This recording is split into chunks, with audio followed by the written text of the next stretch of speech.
gasi hade maydo walla janga inna anzalnahu goto tuuta hen berdoɗa e nder gabri o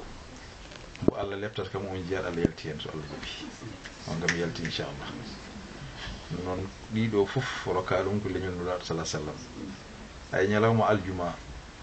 so tawi ilimani wi salamu aleykum gayni tan janga fatiha laabi jeeɗiɗi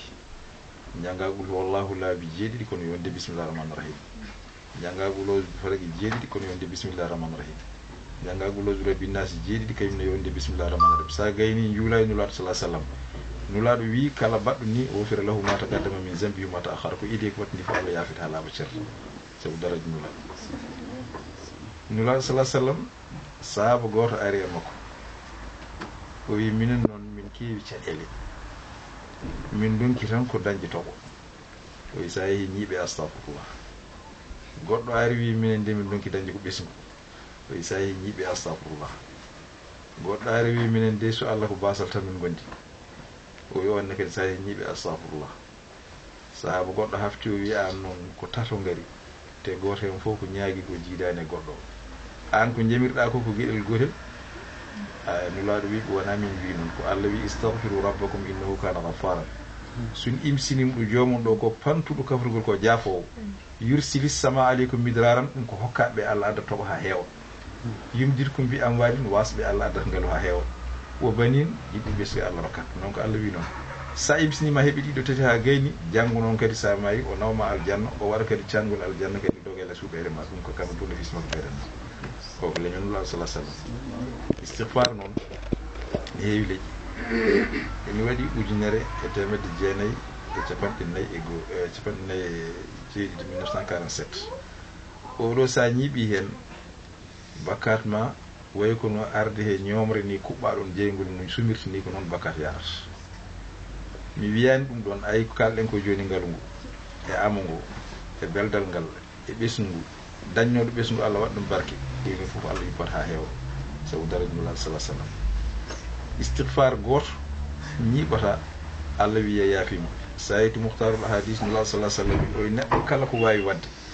eno sifori fof sa wi astahfirullah goto yo Allah yaafima a watti kadi astahfirullah Allah yaafima emi nulaɗo so rutima ha heewi noon o wi ma asarra man istahfara walaw raja fil yawmi 70 marra ay waɗawo bakkat wi astahfirullah rutto kadi waɗa astahfirullah rutto kadi waɗa astahfirullah rutto kadi waɗa astahfirullah hay so rutima ñalawma goto capanɗe jeeɗiɗi lawol Allah yafotta sabu daraja nulaɗo sallah sallam ene jeeya hen noon adadul hijrani moƴƴi adadul hijrati ko fergo nulaɗo ujunere e temedde nayyi e capantati e goho ɗon fergo yarata hande mbaɗa ɗum istighfar kono tawi ka pooɗowo moƴƴere fuɗɗoro goo dewna hen capantati mbaɗa hen temedde nayyi dewna hen ujunere so tawi ka duñowo ummotoɗa ko dow telloɗa kala ko kulɗa fof Allah riddat inchallah e saɗa ñiiɓa hen ko idi fof neɗɗo sa lelima aɗa laaɓi gonɗa ɗo laaɓi so Allah jaaɓi ruhuma orde tan koye waliyaɓe Allah bat koyɗi moƴƴi dañata ganda kam ko mbatta jiidani ko yafoto jiidani ko addata ko beldal jiidani ko addata ko ama jiidani ko rokkatama ka sikkana miijaki kono ardata noon o fof koye leñol nulaɗo sallah sallam jeeya ɗum waɗi Seydi Ahmad Tijani ceerno men o wi kanko ɓurinimo ko istighfar e salatu ala nabi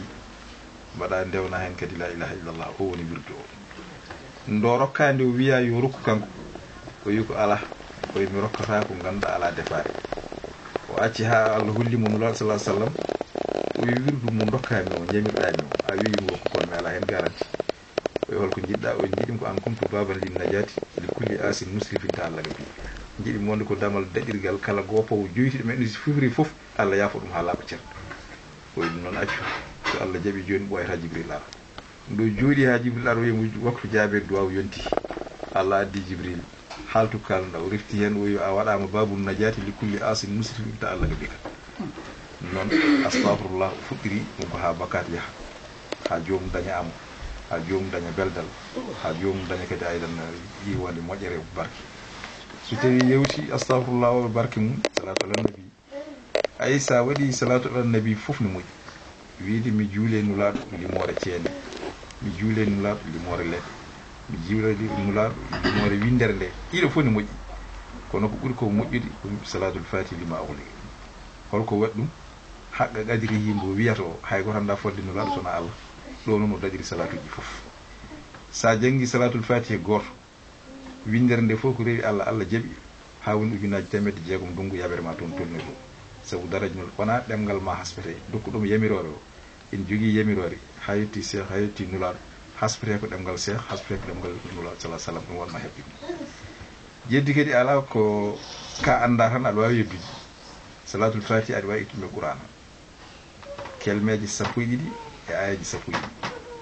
allahumma allahumma wa tahiyatum fiha salam salli ala sallu alayhi sayyidina sayyidan wa hasuran muhammadun muhammadur rasulullah wallazina ma'ahu khatimi lima sabaqa rasuluna bi bayyinatin fatratum min rusul khatimi lima sabaqa